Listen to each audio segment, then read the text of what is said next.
So we're here at Thruxton Race Circuit. It's just finished a fantastic day with V-Force doing some skills and drills in the driving. And we're about to put them into a test with Cam, who's a British rally car champion. He's going to do a J-turn and 150 metres drag.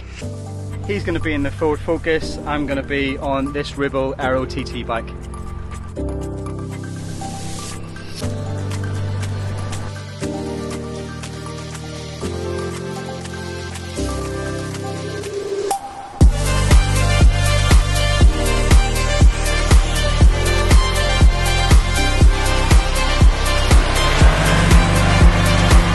Yeah, as we set off, it was close on the edge. I think I pipped it, but I was going to have to go for the video ref for that.